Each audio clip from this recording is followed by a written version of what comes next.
받은 주제는 의료 전달 체계 내에서 생애 말기 환자의 현실인데요.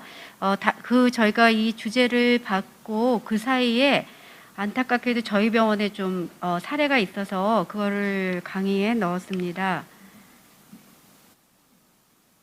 네.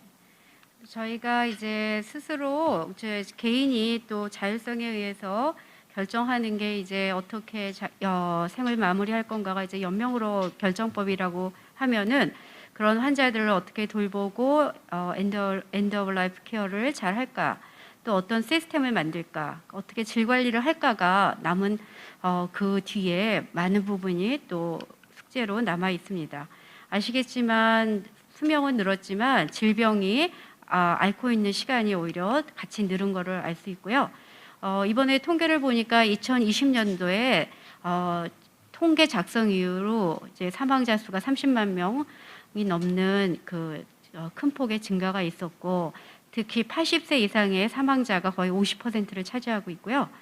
또 우리 코즈 오브 데스가 암, 심장질환, 또 폐렴, 이제 코로나 팬데믹도 있고 했는데 이런 그 통계가 발표된 바 있습니다. 근데 저는 이제 호스피스 완화의료 를 세부 전공으로 하고 기반은 또 가정의학과 의사인데요. 제가 이제 호스피스를 공부할 때는 이제 완화의료란 말이 별로 용어가 사용이 되지 않았는데, 이제 요즘에는 WHO에서도 이제 완화의료란 말로 다 통일을 하고, 호스피스는 어떤 임종을 돌본 생애 말 환자를 돌보는 이제 철학적인 의미로 많이 쓰고 있습니다. 그래서 저희 학회나 호스피스 완화의료학회, 저희 호스피스 완화의료 센터는 그런 정신을 잃지 말라는 기억하자는 뜻으로 호스피스 완화의료를 사용하고 있는데요. 예전에 이렇게 아까 임종기와 말기의 구별이 어렵듯이 이제 여명 베이스로 진짜 임종 돌봄 할 때는 영어로 이제 컴포트 케어라고 이제 저널이나 많이 나올 거고요.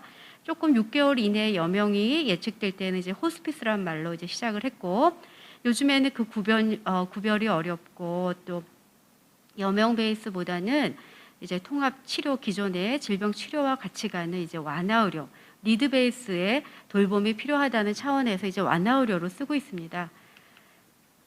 근데 이 배경에는 이렇게 우리가 이제 호스피스 완화의료 대상자를 이제 암 환자 위주로 많이 사용하고 있지만, 이제 어느 정도 퍼포먼스나 이제 자기 생활이 가능하다가 갑자기 한두 달 내에 이제 상태가 악화돼서 임종이 말기나 임종기가 예견되는 질환도 있지만, 우리가 이제 수명도 증가하면서 이제 의료가 발달하면서 이렇게 장기 부전 환자들은 이제 좋아졌다 악화됐다를 반복하면서 여기에 어떠한 적절한 치료를 하느냐에 따라서 또 엔드 오브 라이프 기간이 또 예측이 어려워지는, 또 다양한 질병의 궤도를 보이는 질환들이 이제 많아졌죠.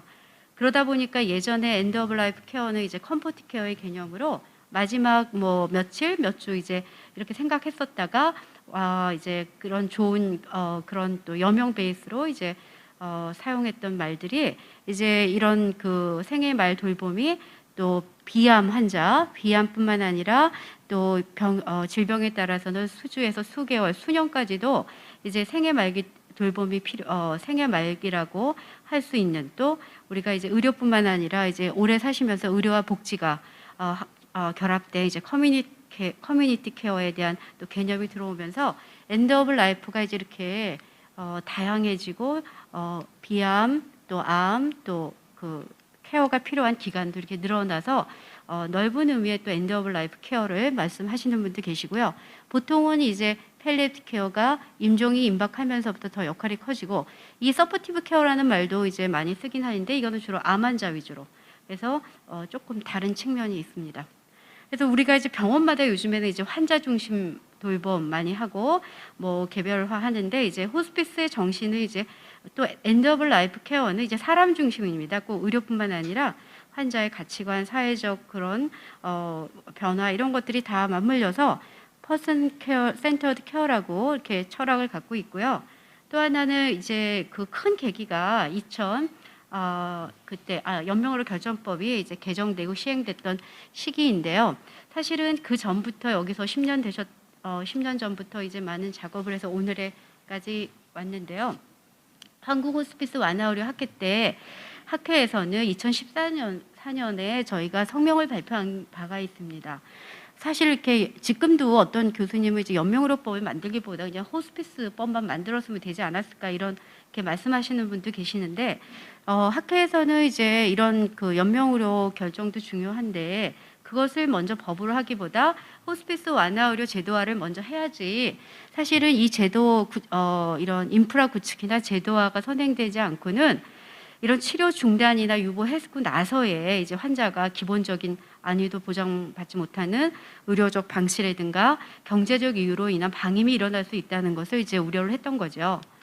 어떻든지 간에 우여곡절 끝에 이렇게 같이 합쳐져서 탄생이 됐는데요.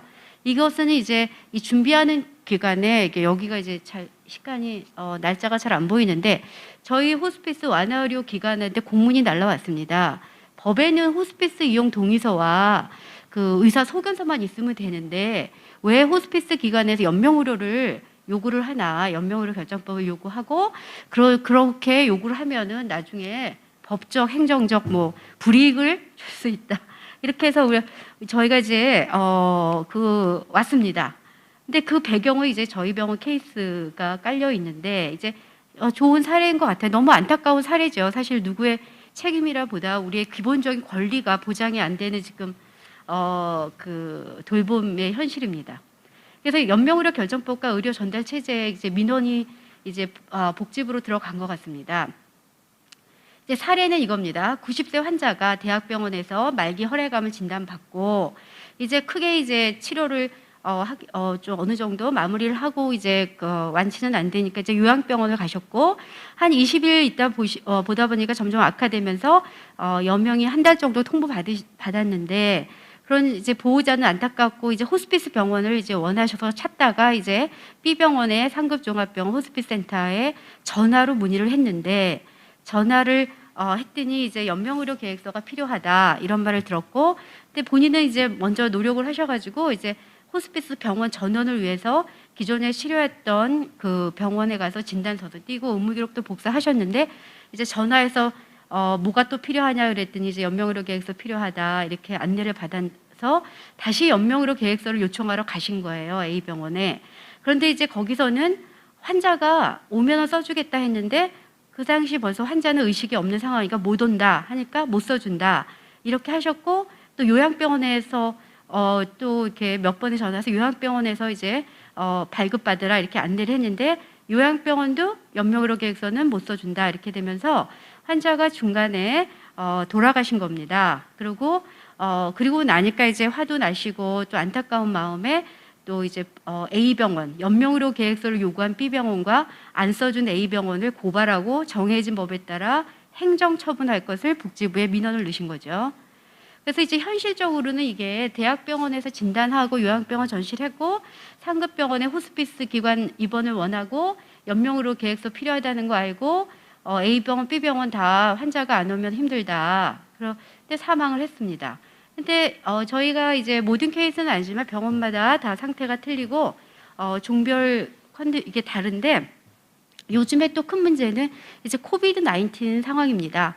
근데 이런 경우에 우리가 초진 환자, 한 번도 진료를 받지 않은 환자가 호스피스 전문기관에 이제 상급종합병원, 저희 병원 같은 호스피스 전문기관에 입원을 하려면 사전 연명 의향서도 없고 연명의료 계획서도 없고 환자는 의식이 없어서 외래 내원은 불가능하고 이럴 경우는 저희가 보호자가 대진 외래가 가능을 합니다. 이제 대진하고 만약에 이게 입원하고 하면 이제 대기는 하는 과정에서 병실이 있다 하면 응급실을 통해서 코비드 검사를 하는 수밖에 없습니다. 응급실을 통해서 코비드 검사를 하고 그 다음에 이제 음성이 나오면 이제 응급병상을 통해 하거나 해당 분야 전문가를 입원해서 완화의료 연명의료 계획서라든가 이런 걸 필요로 하고 또 쓰고 또 호스피스 컨설트를 내면 또 그 당시 병실 사정에 의해서 또 그 전과 전시를 하게 되는 거죠. 근데 대부분의 호스피스기 기관이 그렇지만 대기가 보통 병실이 작아서 그렇습니다. 이게 뭐 너무 뭐 명의가 있어가지고 많이 대기하는 게 아니라 병실 수가 너무 작으니까 저희 병원 같은 경우 예를 들어 1000베드가 넘는데 이제 호스피스 병실은 10베드는 있습니다. 근데 평균 대기가 한 달에서 2달 걸리는 거죠.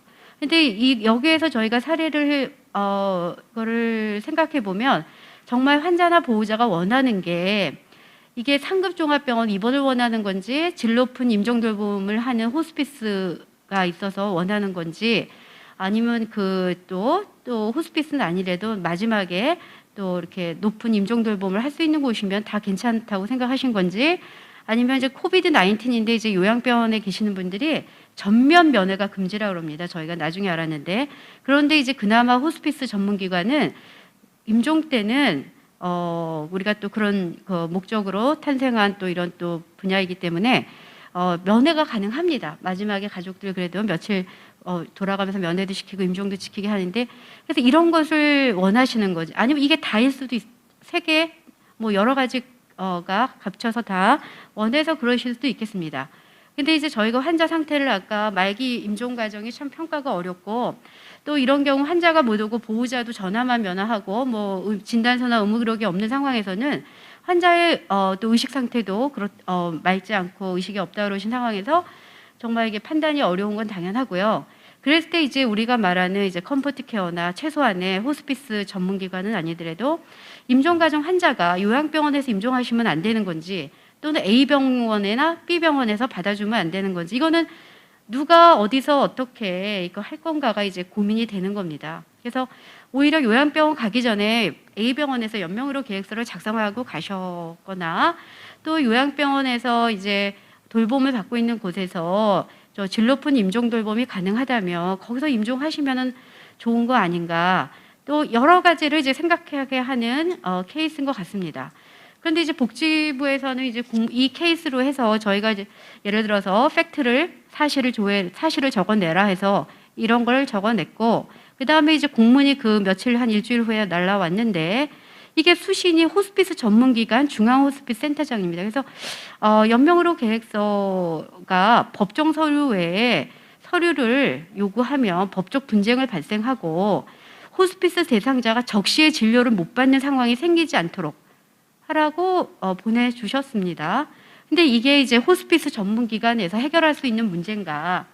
그리고 이게 입원형, 가정형, 자문형, 서비스 유형이나 의료기관도 종별로 의원, 병원, 상급 종합병원도 우리 이제 강의에서 말씀하셨듯이 이거에 따라 의료팀의 역량도 다르고 서비스를 제공하는 것도 범위도 다르고 그래서 오히려 이런 다양성을 존중하면서 그 환자의 선택권을 높이는 거가 지금 어떤 면에서 큰 틀의 의료 전달 체계의 방향이고 커뮤니티 케어 방향이고 그러는데 이 연명의료 계획서의 취지가 이제 큰 틀의 사전 돌봄 계획, 우리나라에서의 사전 돌봄 계획의 법적 서류, 서류는 2개죠. 연명의료 계획서하고 사전 연명의료 의향서.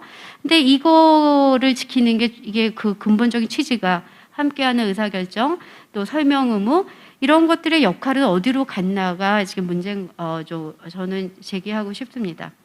그래서 연명의료 계획서를 보면 이거 쓰는 거는 이제 돌봄의 목표 변경 시기에 쓰면 좋고 거기에 보시면 알겠지만 여기가 환자 상태가 진료했던 의사가 이 환자가 말기인지 임종 과정에 있는지도 판단을 해야 되고 여기에 보면 환자에 대해서 질병에 대해서 설명도 해야 되고 이 환자가 평소에 호스피스를 이제 임종기가 되거나 말기인데 호스피스를 원하는지 안 원하는지를 다 설명을 해서 연명의료 계획서를 작성해야 되고 하물며 사전 연명 의향서에도 그런 호스피스를 나중에 이용할 건지를 다 물어보게 돼 있습니다. 근데 이제 저희 케이스가 너무 극단적이고 저희는 이제 충분히 그런 비일비재한 상황 중에 어떻게 딱 이렇게 공식적으로 문제가 됐던 케이스라서 저희가 좀 사례를 들었지만 너무 이런 일이 정말 실제 현실에서 일어나고 있고요. 또 임종 과정에 있는 진단서에도 우리가 이제 임종 과정에 있는 판단서를 쓰게 돼 있는데 이제 저희 병원 같은 경우 입원형하고 가정형밖에 없는데 자문형이 없습니다. 그래서 이런 다행히 호스피스 개정이 되면서 임종 과정에 있는 환자는 다행히 말기가 임종 과정이 되니까 이 판단은 모든 해당 분야 전문의가 없어도 호스피스 전문기관에서는 담당 의사가 그냥 혼자서도 판단할 수 있게 개정이 돼서 다행인데 이런 것들이 이제 또 현실에서는 또 부담을 느끼는 분들도 계시겠죠. 그리고 호스피스 완화 의료 이용 동의서는 우리가 이제 그 상담이나 이런 거 할 때 이제 여기에도 나와 있듯이 호스피스를 시행하기 전에 치료 방침을 말기 환자 등이나 그 가족에게 설명하라고 하고, 대리인이 원칙은 아니지만 호스피스에서는 환자들이 대부분 가족이 먼저 와서 상담 못 오시는 상황이 많아서 이렇게 많이 이제 대리인이 또 오고 계십니다. 근데 여기에 보면은 굉장히 이제 담당 의사의 역할, 설명의 의무 하는데, 이 상담의 주된 거가 이제 여기 보시면 사인하는데 연명의료 계획서나 이런 것들은 의사가, 담당 의사가 사인을 하게 돼 있지만 호스피스 이용 동의서는 이제 그런 칸이 없습니다. 그 얘기는 이제 또 상담에서 우리가 그 환자 상태를 안 보더라도 이런 우리 호스피스 전문기관은 어떤 서비스를 해주고 그런 것들을 또 환자한테 설명을 드리는 거지 꼭 의사가 설명하는 게 아닙니다. 그 얘기는 환자를 안 본 상황에서 환자에 오셔서는 뭐 또 다른 의미의 사전 돌봄 계획은 시작되겠지만, 그런 취지로 저희도 이렇게 담당 의사가 받으라는 것을 뺀 것 같습니다. 그리고 또 여기에 보시면 알겠지만 이용도 처리했습니다. 그래서 동의만 하고 끝이냐? 그렇지 않습니다. 오셔서도 언제든지 오셔서도 좋아지시면 다시 항암 치료 가시겠다는 분도 계시고, 여러 가지 다양한 또 자기의 결정을 바꿀 수가 있는 것이 또 호스피스 기관입니다. 그래서 제1차 호스피스 연명의료 종합계획에서 뭐 인프라 부족하다, 자기 결정은 존중 미흡하다, 이거는 계속 언급되는 예용이고요. 사실 중앙 호스피스에서 많이 노력을 하시고 이제 또 권역 호스피스도 있어서 여기 보시다시피 각 호스피스 전문기관별로 홈페이지라든가 또 자체 기관으로도 많은 노력을 해서, 우리 병원은 사전에 연명의료 계획서, 사전 연명 의향서는 이제 가져오시면 내가 된대라든가, 서비스도 저희는 이제 상급 종합병원이니까 뭐 PICC도 되고, 하물며 투석을 우리 같은 병원 내에서 투석하던 분은 당연히 투석을 그 신장내과에서 계속 유지만 되면 호스피스로 전원돼서 투석을 유지하다가 이제 중단은 호스피스에서 병동에서 할 수가 있는 거죠. 그래서 여러 가지 뭐 또 인펙션 상황은 받을 수 있다 없다 해서 나름대로의 우리 나름대로의 리미테이션이라든가 서비스의 스코업을 다 공개를 하고 있습니다. 그런 게 더 또 가정 호스피스 같은 경우도 이렇게 어떻게 임종을 집에서 할 때 미리미리 다 교육을 시켜서 어디로 연락하라 이렇게 하는데요. 사실은 그 코비드 상황으로 어떤 면에서는 호스피스 기관이 많이 문을 닫았습니다. 그래서 실제로 환자들의 5개년 계획은 호스피스 서비스 늘리자고 했는데 뭐 이게 비상사태가 또 누구도 예측하지 못한 상황이 되면서 오히려 문을 닫았고, 오히려 서비스를 제공할 수 있는 기관이라도 병상 수도 오히려 줄었고요. 기존에 오히려 그 2017년 데이터가 더 보면 한 20% 초반으로 호스피스 암 환자에서도 호스피스 서비스를 이용하는 것으로는 보고돼 있습니다. 그래서 전체로 호스피스 대상자를 한해서도 많이 부족하지만 전체 생애말 환자를 돌볼 수 있는 인프라는 아직도 부족하다고 생각이 되고요. 또 하나 추세는 저희 병원 데이터인데, 이제 점점 저희도 일단 오면은 어디로 보낼 데가 없어서 이제 재원 기간이 자꾸 길어지고, 예전에 이제 퇴원시켜서 가정 호스피스로 도 했었는데 그게 이제 코비드 상황으로 이제 팬데믹 상황으로 안 된다는 것도 어렵습니다.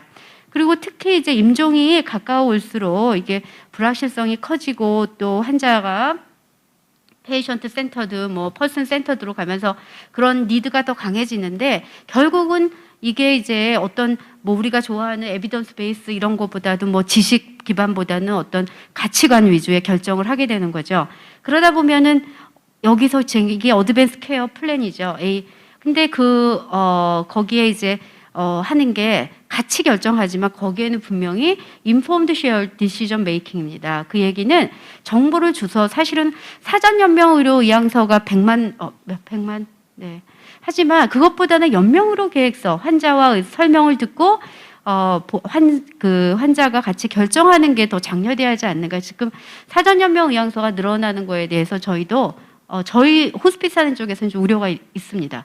그리고 이제 이런 와중에 우리가 용어 정의가, 개념도 지금 정리가 안 돼 있는데, 아무튼 호스피스에서 이제 WHO에서는 완화 의료로 가고 2014년에 사실은 이 레벨 오브 케어라고 그래가지고 모든 스텝이나 커뮤니티 케어에서는 완화의료 접근을 해줘야 되고 일반 완화의료 또 호스피스 전문기관에서라는 또 스페셜리스트 완화의료가 있어야 된다 이렇게 선언을 했습니다. 그리고 이런 방향으로 보건 정책이 가고 있다고 이제 생각이 됩니다. 그 얘기는 예전에 여명 베이스가 아니라 만성질환에서도 환자가 필요하면은 또 여명이나 예후나 이런 거에 제한을 두지 않고 제공돼야 되고 돌봄의 단계를 거쳐서 어느 곳에든지 다 접근성이 있어야 되면 강조한 겁니다. 근데 이게 갑자기 생긴 건 아니고요. 벌써 2002년에는 지금 저희가 쓰는 호스피스 완화의료 전략이 있었습니다. 그러면서 이제 2014년에는 이제 완화의료로 간 거죠. 그 기본에는 필요로 하는 모든 사람한테는 이런 완화의료를 받을 수 있게 한다는 그 목표가 있었습니다. 이렇게 모든 임종자를 다 호스피스에서 보라가 아니라 호스피스 완화의료를 필요로 하는 사람한테는 그래도 다 제공될 수 있게 하라는 거고 정부의 정책, 그 마약이라든가 어떤 증상 조절 약물, 그다음에 전문 인력 양성하고 호스피스 전문 기관을 많이 만들어라. 이거가 돼야지만 그 다음에는 모든 그 질병에 제한 없이 또 생애 말기 그 서비스가 제공이 되는 거죠. 그래서 아직까지 우리나라 이런 단계인 것 같습니다. 어느 정도 뭐 퇴원했다 다시 호스피스로 접근성이 떨어지고 다시 응급실로 온다든가 기존의 그 치료병 가서 이제 치료를 하고 또 어느 순간 또 다시 호스피스 이런 단계인데 2014년에는 이런 거죠. 이제 여기에는 우리가 말하는 좁은 의미의 협의에 이런 돌봄, 어드밴스 케어 플래닝, 뭐 연명의료 계획서 그런 차원이 아니라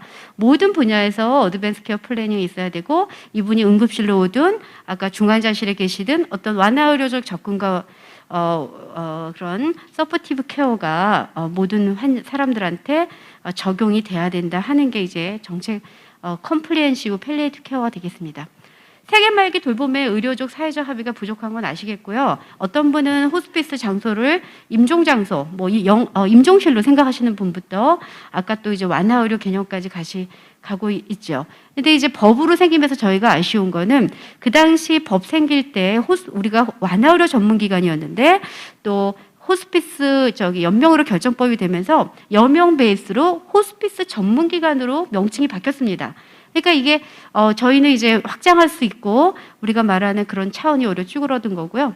또 이제 이벤트성이 강한 연명의료법하고 돌봄의 연속성, 사전 돌봄 계획이 중요한 이제 이 호스피스 완화의료가 이제 그게 간과가 돼서 굉장히 같이 있다 보니까 사람들이 그거에 대한 개념 잡기도 너무 어렵고 또 생애 말기 돌봄 말씀하셨듯이 뭐 어떤 분은 산소나 수액도 다 거부하는 것부터 해가지고 어떤 분은 중환자실에서 호스피스 완화의료 서비스를 받게 해달라는 여러 가지 이 스펙트럼이 너무 넓다는 거. 수가도 종교나 자원봉사로 시작했던 그 태생적인 한계가 있기 때문에 지금은 상급 종합병원의 호스피스 완화의료 전문기관부터 해서 이제 독립형 기관도 있잖아요. 그러니까 말기 환자 수가하고 임종과정 환자 수가가 있는데 어떤 면에서 외국에서는 이제 컴포트 케어는 임종과정 수가로 어느 정도 표준화가 되거나 그 표준화된 돌봄이 되겠지만 말기 환자 수가는 의료기관 종별로 너무나 큰 차이가 있는 거죠. 뭐 방사선 치료부터 RT까지 뭐 수혈까지 모든 분야가 너무 다양하니까 이런 거와 상관없이 지금 거의 동일 비슷한 수가로 가고 있기 때문에 환자들의 선호도가 또 다시 의료 전달 체계와 역행하는 이런 것들이 또 일어나고 있다고 생각이 됩니다. 연명의료를 유보하거나 중단하는 환자만 호스피스 완화의료 환자 대상자는 또 이코로는 아니고요. 또 특수연명 의료에만 또 호스피스에 또 그런 거는 국한된 건 아니고 너무나 말기와 임종기 구분이 또 모호하다는 그런 거. 그리고 연명의료 계획서 작성하는 게 돌봄의 목표를 변경하는 시점인지 아니면 호스피스로 가기 위한 목적인지가 지금 현장에서 실제로 많이 이루어지고 있습니다. 이게 이제 호스피스 완화의료 통합 돌봄 모델 우리나라에서도 뭐 많이 좀 고민을 하고 있는데요. 이게 의료 전달 체계와 맞물려서 같이 가야 되는데 이게 사실은 누구 하나의 역할로 되는 건 아니죠. 그래서 너무 어려운 상황인 건 맞는 것 같습니다. 국내 사망 장소가 현실적으로는 전체 사망자의 76%, 암 환자는 90%가 넘게 사실은 급성기 병원에서 의료기관에서 임종을 하고 있어서요. 다행히 저희가 몇 년, 2018년인가에 석천 나눔재단에서 이제 연구비를 받아가지고, 정말 이렇게 급성기 병원에서 많이 돌아가시는데, 최소한의, 생애말길 돌봄 중에 임종 과정에 있는 것만이라도 사회적으로 어떤 합의안을 또 도출하면 좋겠다 해서 연구를 한 게 있습니다. 그래서 그 중에 이제 몇 가지 카테고리를 나눠서 임종 준비라든가, 증상 관리, 환자들이 어떤 걸 원하나, 환자 및 가족 지지. 그러니까 결국은 쾌적한 환경에서 정말 질 높은 임종을 돌봄을 받으면서 가족과 좀 하면서 자기가 원하는 장소, 이게 계속 나오는데요. 이거를 어떻게 구체적으로 실현할 거에 대한 노력은 정말 너무 어렵습니다. 한 분야의 문제가 아니기 때문에. 그래서 이런 것들이 했는데 이제 가장 단계를 정말 완화로부터 지금 호스피스 완화로 너무나 광범위합니다. 그래서 사실은 이게 10년도 넘는 분도 계속 이런 캠페인이 있습니다. 컴포트 케어라면 거의 임종 돌봄이라고 생각하시면 되기 때문에 이거는 어떤 심프텀을 릴리브하는 거는 호스피스 팰리에이티브 케어라고 생각하시면 최소한 임종 돌봄일 때 임종 과정에 있는 환자만이라도 어떤 그 질 높은 임종 돌봄을 할 수 있게 모든 환자가 그거는 최소한 유지할 수 있게 어떤 곳에서 어떤 장소에서 그런 거를 좀 고민하는 게 첫걸음이 아닐까 생각이 됩니다. 이상입니다.